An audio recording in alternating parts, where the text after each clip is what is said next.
ദൈവതിരുനാമത്തിന് മഹത്വം ഉണ്ടായിരിക്കട്ടെ. ഞാൻ തോമസ് ടി പരുമല. ഒരു പ്രത്യേക കാര്യം പരുമല ഇടവക്കാരുടെയും പ്രത്യേകകാല സഭാവിശ്വാസികളുടെയും ശ്രദ്ധയ്ക്ക് വേണ്ടിയിട്ട് ഞാനൊന്ന് ചെറുതായിട്ട് ഓർമ്മിപ്പിക്കുകയാണ്. ഈ കഴിഞ്ഞ ഞായറാഴ്ച, ഈ 23-ാം തീയതി ഞായറാഴ്ച രണ്ടാമത്തെ കുർബാന, വിശുദ്ധ കുർബാന കഴിഞ്ഞ് ഇവിടുത്തെ അസിസ്റ്റൻറ്റ് മാനേജർ മാത്തുക്കുട്ടി അച്ഛൻ ഒരു അനൗൺസ്മെൻറ്റ് നടത്തുകയുണ്ടായി. പരുമല സെമിനാരി പള്ളിയിലെ അംഗങ്ങൾക്ക് കുമ്പസാരിക്കാനുള്ള അവസരം ശനിയാഴ്ച മുതലുണ്ടായിരിക്കും എന്നൊക്കെ പറഞ്ഞു. അച്ഛനോട് ഞാനൊന്ന് ചോദിച്ചോട്ടെ, സെമിനാരിയിൽ എവിടെ അംഗങ്ങളുള്ളത്? സെമിനാരിക്ക് എവിടെ വികാരി ഉള്ളത്? സെമിനാരിക്ക് എവിടെ പള്ളിയുള്ളത്? സെമിനാരിക്ക് എവിടെ ഇടവകങ്ങളുള്ളത്? ഇവിടെ പള്ളി ഉണ്ടെന്നുള്ള വിവരം അച്ഛൻ അറിയത്തില്ല. അച്ഛൻ വല്ലപ്പോഴുമെങ്കിലും ആ കബറിടത്തിലൊന്ന് വന്ന് ആ തിരുമേനിയുടെ ആ കബറിടത്തിൻ്റെ മാർബിളിൽ എഴുതിയ താഴെ എഴുതി വെച്ചിരിക്കുന്ന പരിശുദ്ധ പരുമല തിരുമേനിയെ അടക്കം ചെയ്തിരിക്കുന്ന സെൻറ്റ് പീറ്റേഴ്സ് പള്ളിയിലാണെന്ന് രേഖാമൂലം അവിടെ എഴുതി വെച്ചിട്ടുണ്ട്. വല്ലപ്പോഴും ഇതൊന്ന് വായിക്കണം. ഇതുകൂടാതെ ഈ കഴിഞ്ഞ പെരുന്നാളിലാണെങ്കിൽ ഇവിടുത്തെ മാനേജരായിട്ടിരുന്ന പോൾ റമ്പാച്ചന് മനോരമയിൽ പരസ്യം ചെയ്ത് പെരുന്നാളിൻ്റെ കൊടിയേറ്റിന് മുമ്പായിട്ട് ഈ കട ലേലം ചെയ്തതിന് സെമിനാരിയിലെ പെരുന്നാളിനെ സംബന്ധിച്ച് കട ലേലം ചെയ്യുകയാണെന്നും പറഞ്ഞു. അത് സംബന്ധിച്ച് ഒരുപാട് കമൻസുകളും കാര്യങ്ങളൊക്കെ പറഞ്ഞു. ഭാഗ്യവശാലോ നിർഭാഗ്യവശാലോ അദ്ദേഹം ഇവിടെ ഇല്ല, ഇവിടുന്ന് പോയെന്ന് പറയുന്നു, പോയില്ലെന്ന് പറയുന്നു. കാരണം അദ്ദേഹത്തിൻ്റെ മുറി ഇപ്പോഴും പൂട്ടി താക്കോല് കൊണ്ട് അദ്ദേഹം പോയിരിക്കുക പറയുന്നത്. ഇപ്പോഴത്തെ പുതിയ മാനേജർക്ക് ആ മുറി തുറന്നു കൊടുക്കത്തുമില്ലെന്നാണ് പറയുന്നത്. പിന്നെ മൂന്നച്ഛന്മാരാണ് ഇവിടെ ഉണ്ടായിരുന്നത്. മൂന്നാമത് ഒരച്ഛനെ ഇതേവരെ ഇവിടെ നിയോഗിച്ചിട്ടുമില്ല. മൂന്നാമതൊരു അച്ഛനുള്ളതെന്ന് പറഞ്ഞാൽ ഇടവകാംഗങ്ങളുടെ വീട് ഭവന സന്ദർശനം, രോഗി സന്ദർശനം, ഇടവകങ്ങളുടെ മറ്റു കാര്യങ്ങളൊക്കെ നടത്തുന്നതിന് വേണ്ടിയിട്ട് ആദ്യം മുതലേ 94/94 കൽപ്പന എന്ന് ഉണ്ടാക്കിയോ അന്നതിന് ശേഷം ഉണ്ടാക്കിയ സംഭവം. ജോസഫ് അച്ഛൻ അങ്ങനെ വീടാന്തരം കയറി ഇറങ്ങിയ പാവം അച്ഛൻ എല്ലാവരെയും കാണുകയും പ്രാർത്ഥിക്കുകയും എടുക്കുകയും. ഇതതുപോലെ ഇവിടെ ഇല്ല. ഈ കഴിഞ്ഞതിനൊക്കെ ഞായറാഴ്ചയായിരുന്നു നമ്മുടെ എല്ലാ ഭാഗ്യപ്പോയവരുടെയും ഓർമ്മ ദിവസം. ഈ ഓർമ്മ ദിവസത്തിൻ്റെ അന്ന് ഭാഗ്യവശാൽ മത്തായിക്കുട്ടി അച്ഛനായിരുന്നു ആദ്യത്തെ ചാപ്പലിലെ കുർബാന കഴിഞ്ഞ് ഇവിടെ ധൂപം വെക്കാൻ വന്നു. 3-4 ശുശ്രൂഷക്കാർ വന്നു ധൂപക്കുറ്റി എടുത്ത് വീശിക്കൊണ്ട് പോയി. അച്ഛൻ വടി പോലെ അവിടെ നിന്നു. അന്ന് പല അതേപ്പറ്റി എഴുതിയിട്ടുണ്ട്. അച്ഛൻ ആ ധൂപക്കുറ്റിയാൽ ഒന്ന് തൊടുകയോ വീശുകയോ ചെയ്തിട്ടില്ല. പുറകിൽ നിന്നവർ പല കമൻസ് ചെയ്തു. ഉള്ളിൽ കൂടി നല്ലൊരു കമൻസ് വന്നു, കൂടി നടപ്പുകാർക്കൊക്കെ ഇത്രയൊക്കെ മതിയെന്ന്. അച്ഛനോട് ഒരു കാര്യം ഞങ്ങൾ പറയാം. അച്ഛൻ ഇനി അനൗൺസ് ചെയ്യുമ്പോഴേ ഒരു കാര്യം ചെയ്യണം. ഇവിടുത്തെ കൂടി നടപ്പുകാരെന്ന് മാത്രം പറഞ്ഞാൽ പരുമല സെമിനാരിന്നും പള്ളിയിൽ നിന്നും ഒന്നും പറയണ്ട. ഇവിടുത്തെ കൂടി നടപ്പുകാരെന്നോ ആത്മീയ ദൃഷ്ടികളെന്നോ പറഞ്ഞ് ഷടവും നിർത്താമെങ്കിൽ വണ്ടികൾ അവിടെ വന്ന് കിടപ്പുണ്ട് കൂതാശ ചെയ്യാൻ. നിങ്ങളുടെയൊക്കെ ആഗ്രഹം അതല്ലേ? അച്ഛനോട് ഞാനൊരു കാര്യം പറയട്ടെ. അച്ഛനൊന്ന് കണ്ടുപിടിക്കുക. അച്ഛനെക്കാട്ടി പ്രായം കുറവായിരിക്കും ഇപ്പോഴേ നിയമിതനായിരിക്കുന്ന എൽദോ അച്ഛൻ, സെമിനാരി മാനേജർ. ചെറുപ്പക്കാരനാണെങ്കിലും അറിവിൽ ജ്ഞാനിയാണ്. ഭാഗ്യസ്മരണാർഹനായ ദിദിമോസ് ബാബായുടെ സെക്രട്ടറിയായിട്ട് അനുസരണയിൽ വളർന്ന് ശിഷ്യത്വം പ്രാപിച്ചു വന്ന ഒരു വ്യക്തിയാണ് അദ്ദേഹം. അദ്ദേഹത്തിൻ്റെ വായിൽ നിന്ന് ഇത്രയും വാക്കുകളൊന്നും വരികയില്ല. അദ്ദേഹത്തെ ഒന്ന് കണ്ടുപിടിക്കുക. അദ്ദേഹത്തിൻ്റെ ക്വാളിഫിക്കേഷൻ അച്ഛനൊന്ന് കണ്ടുപിടിക്കുക. അദ്ദേഹം അമേരിക്കയിലുമൊക്കെ പള്ളികളിലൊക്കെ ഇരുന്നിട്ടുണ്ടെന്നാണ് ഞാൻ അറിഞ്ഞത്. ഏതായാലും അദ്ദേഹത്തെ പോലുള്ള പട്ടക്കാരെയാണ് ഇവിടെ ആവശ്യം. അല്ലാതെ ഈ കുർബാനയ്ക്ക് ധൂപ കൊടുക്കാത്തയും ഇടവക്കാർക്ക് ഇട്ട് കോല് വെക്കുകയും ചെയ്യുന്ന അച്ഛന്മാരെയൊന്നും അല്ല ഇവിടെ വേണ്ടിയത്. മൂന്നാമതൊരച്ഛനെ ഇതേവരെ നിയമിച്ചിട്ടില്ല, നിയമിക്കത്തുമില്ല. കാരണം ഇതിനകത്ത് വേറെ ചില കാര്യങ്ങളൊക്കെ ഉണ്ട്. ഇടവക്കാർക്കോ ഒന്നും പറയത്തില്ല, കൂടി നടപ്പുകാർക്കോ ആത്മീയ ദൃഷ്ടിക്കാർക്കോ ഒന്നും ഇനി ഭവന സന്ദർശനത്തിൻ്റെ ആവശ്യമൊന്നുമില്ല. അവർ ഇത്രയൊക്കെ അനുഭവിച്ചാൽ മതി, ഇവർക്ക് ഇത്രയൊക്കെ മതി എന്നുള്ളൊരു വിചാരം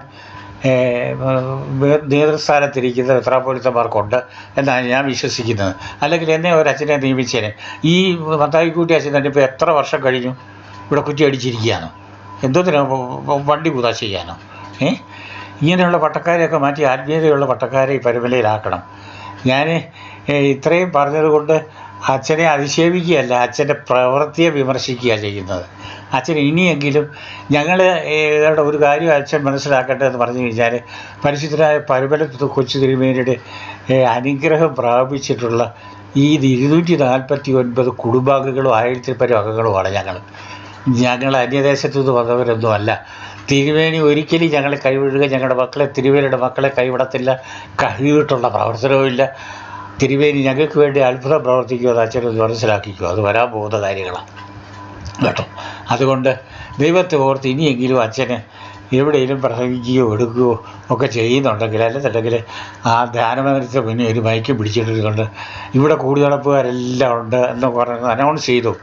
കൂടിനടപ്പുകാരും ഉണ്ടെന്നുള്ളത് അനൗൺസ് ചെയ്ത് അച്ഛനങ്ങ് സംതൃപ്തി അടയുകയാണ് നല്ലത്. പിന്നെ രണ്ടാമത്തെ കാര്യം എന്ന് പറഞ്ഞു കഴിഞ്ഞാൽ, ഈ ശനിയാഴ്ച എല്ലാവർക്കും ഇവിടുത്തെ കൂടിനടപ്പുകാർക്ക് എല്ലാവർക്കും വിശുദ്ധ കുർബാന കൊടുക്കുന്നുണ്ട്. ഇവിടെ ഈ കൂടിനടപ്പുകാരെ വരുന്നുള്ളൂ. ഇവിടെ സഭാവിശേഷങ്ങളായ സ്ത്രീപുരുഷന്മാർ കണ്ണുനീരോടുകൂടി പ്രാർത്ഥിക്കുന്ന സ്ഥലമാണ് ഇവിടെ. അവർക്കാർക്കും കുമ്പസാരം കൊടുക്കത്തില്ല അച്ഛൻ. അങ്ങനെ എടുത്തിട്ട് പറഞ്ഞുകൊണ്ട് ഞാനിത് പറഞ്ഞത്. സാധാരണ ഇടവക്കാർക്കായിട്ടുള്ള ആൾക്കാർക്ക് ചാപ്പലിൽ പ്രത്യേകിച്ച് കുർബാന നടത്താനുള്ള സൗകര്യം കൊടുക്കും. അവിടെ ചാപ്പലിൽ വരും കുർബാന. ഇവിടെ മറ്റുള്ളവർക്ക് ഉത്സവം കൊടുക്കുകയോ കുർബാന കൊടുക്കുകയോ ചെയ്യും. കുർബാന ഉപസാരിക്കുന്നതിന് പകരം ഉത്സവം കൊടുക്കും. ഇതൊക്കെയാണ് ഇവിടെ ചടങ്ങ്. ഇതൊന്നും അറിയാൻ വയ്യാതെ വണ്ടി കൂതാശയെ നോക്കി അല്ലെങ്കിൽ ധ്യാനമന്ദിരത്തിൽ കിടന്നുകൊണ്ട് അച്ഛനെ എന്തോ പറയാം. അച്ഛനെ അധിക്ഷേപിക്കുകയൊന്നുമല്ല, അച്ഛൻ ഇതൊക്കെ ഇത് പഠിക്കണം. അതുകൊണ്ട് അച്ഛൻ അങ്ങോട്ട് മുകളിലോട്ട് പറയാം, എന്നെ ഇവിടെ നിന്ന് കെട്ടിയെടുക്കുക എന്ന് പറ. ഇതിലും നല്ലത് ഞങ്ങളെ അധിക്ഷേപിക്കുന്നതിന് നല്ലത് ഇതല്ലേ. പക്ഷേ ഇതൊക്കെ പഠിക്കുന്ന ഒരു സമയം വരുന്നു, മനസ്സിലായോ? ഈ ഞങ്ങളെ ഇടവക്കാരാണെന്നുള്ള ഒരു സംഭവം വരാൻ പോകുന്നു. അത് അച്ഛൻ പഠിച്ചു. അച്ഛൻ്റെ മനസ്സിൽ ഇരിക്കട്ടെ ആദ്യം. അതാണ് ആദ്യം വേണ്ടത്. ഞാൻ കൂടുതലായിട്ടൊന്നും പറയുന്നില്ല. പറയാൻ എന്നെ നിർബന്ധിതരാക്കിയാലും ഞാനിപ്പോൾ പറയത്തില്ല. വരുന്നു അതിൻ്റെ സംഭവങ്ങളെല്ലാം. അതുകൊണ്ട് ഇനിയെങ്കിലും ഞങ്ങളെ വിഡ്ഢികളാക്കരുത്. ഈ 94/94 കൽപ്പനയ്ക്ക് ശേഷം, ആ ഇലക്ഷനുമൊക്കെ ശേഷം വന്നിട്ടുള്ള ചേഞ്ചുകളും കാര്യങ്ങളും ഒക്കെ കുറച്ചൊക്കെ ആരോടെങ്കിലുമൊക്കെ ചോദിച്ച് മനസ്സിലാക്കുക. ഞങ്ങളെ വെറും വായ്നോക്കികളാക്കി അല്ലെങ്കിൽ ആത്മീയ ദൃഷ്ടികളാക്കി കൂടിനടപ്പുകാരാക്കി മാറ്റരുത് ഇനിയെങ്കിലും. അത് മാനേജനും അതിൻ്റെ ശ്രദ്ധയോടെ ഇങ്ങനെയുള്ള അച്ഛന്മാരെ ഒന്ന് കൺട്രോൾ ചെയ്യണം എന്ന് ഞാൻ വിനയപൂർവ്വം എല്ലോ സജ്ജനോടുകൂടി പറയുകയാണ്. ഞാൻ കൂടുതലായി സംസാരിക്കുന്നില്ല. ഏതായാലും ഇവിടെ കുമ്പസാരം നടക്കുന്നുണ്ടെങ്കിൽ ഇടവകയിലെ തന്നെയല്ല, ഇടവക്കാർക്ക് അല്ലെങ്കിൽ ഇവിടുത്തെ കൂടിനടപ്പുകാർക്ക് ചാപ്പലിയൊക്കെ ബാക്കിയുള്ളവരിൽ നിന്ന് വിശ്വാസികളായ ഓർത്തഡോക്സ് സഭാ വിശ്വാസികൾക്ക് കുമ്പസാരം കൊടുക്കുകയോ ഉത്സവം കൊടുക്കുകയോ ചെയ്യുക. ഇതായിരുന്നു അച്ഛൻ ചെയ്യേണ്ടിയിരുന്നത്. അതിന് പകരം അച്ഛന് ധൃതിയാണ്. പള്ളിയുടെ മുറ്റത്ത് വണ്ടികൾ വന്ന് കിടക്കുന്നത് കൂതാശ ചെയ്യാൻ. എൻ്റെ അച്ഛൻ ദൈവത്തെ ഓർത്ത് ഇനി ഇത്രയും വെടിത്തരങ്ങളൊന്നും വിളിച്ച് പറയരുതേ വിശുദ്ധ കുർബാന കഴിഞ്ഞ്. അതുകൊണ്ട് ഞാൻ പറയാം. പിന്നെ ആരെ പറയാനാ? അച്ഛൻ ഇത്രയും പറഞ്ഞുകൊണ്ട് തീർച്ചയായും ദേവലോകത്ത് ചെല്ലുമ്പോൾ ഒരു ബൊക്കെ കിട്ടും. ഈ ഇടവക്കാർക്ക് ഒരടി കൊടുത്തതിന് ഒരു ബൊക്കെ കിട്ടും. ഈ നിങ്ങൾ രണ്ടുപേരല്ലേ ഇപ്പോൾ ഉള്ള, മൂന്നാമതൊരാളില്ല. മൂന്നാമതൊരു അച്ഛനെ ഇവിടെ വെക്കത്തുമില്ല എന്നാണ് ഞാൻ കേട്ടത്. ഈ കൂടിയോടപ്പുകാർക്കൊക്കെ ഇത്രയൊക്കെ മതി എന്നാണ്. ഈ ആശായ ശുശ്രൂഷയും മറ്റു കാര്യങ്ങളും ഒക്കെ നടക്കുമ്പോഴെങ്കിലും ഈ വണ്ടി കുതാശയൊന്നും ഓർക്കരുത് ദൈവത്തെ ഓർത്ത്. ഞാൻ നിർത്തുകയാണ്. ധാരാളം കാര്യങ്ങൾ പറയാനുണ്ട്. അതിന് സമയം വരുന്നു, അന്ന് അച്ഛൻ മനസ്സിലാക്കും. അച്ഛന് ട്രാൻസ്ഫറോട് ജയിക്കത്തുമില്ല. ഇത്രയും വർത്തമാനം പറഞ്ഞുകൊണ്ട് അച്ഛന് ഇനി ട്രാൻസ്ഫർ ഇല്ല എന്നാണ് ഞാൻ വിശ്വസിക്കുന്നത്. നിർത്തട്ടെ. ഞങ്ങളെ വെറും വിഡ്ഢികളാക്കരുത്. സെമിനാരിക്ക് വികാരി ഇല്ല എന്നുള്ള ആദ്യം മനസ്സിലാക്കണം. ഇടവക പള്ളികൾക്കാണ് വികാരിയുള്ളത്, മനസ്സിലായോ? അതിൻ്റെ ആധികാരിക രേഖകളെല്ലാം എൻ്റെ കൈവശമുണ്ട്. എല്ലാ പള്ളിക്കാർക്കും അറിയുകയും ചെയ്യാം. ഇടവക പള്ളികൾക്കാണ് വികാരിയുള്ളതും പള്ളിക്കാർക്ക് ഇടവകകളുള്ളതും എല്ലാം ഇടവക പള്ളികൾക്കാണ്, മനസ്സിലായി. സെമിനാരിക്ക് വികാരിയോ അംഗങ്ങളോ ഒന്നും ഇല്ല. അംഗങ്ങളുള്ളത് നിങ്ങൾ 2 പേരും ശുശ്രൂഷക്കാർ 2-3 പേരും മാത്രമേ കുറച്ച് സ്റ്റാഫും ഉണ്ട്, അത്രയേ ഉള്ളൂ ഇടവക്കാരല്ലാത്തവർ. ബാക്കി ഞങ്ങളെ അപമാനിക്കരുത് ഇനി മേലിൽ എന്ന് പറഞ്ഞ് ഞാൻ തൽക്കാലം നിർത്തുകയാണ്. അച്ഛനെ ഇനി ഇത് ആവർത്തിച്ചാൽ തിരുവേരി അതിന് കവറിങ് പ്രതിഫലം തരും. നിർത്തട്ടെ. i2i News, an eye for truth. i2i news subscribe ചെയ്തിട്ടില്ലാത്തവർ ഇപ്പോൾ തന്നെ സബ്സ്ക്രൈബ് ചെയ്യുക. നോട്ടിഫിക്കേഷൻ ലഭിക്കുവാൻ ബെൽ ബട്ടണും അമർത്തുക.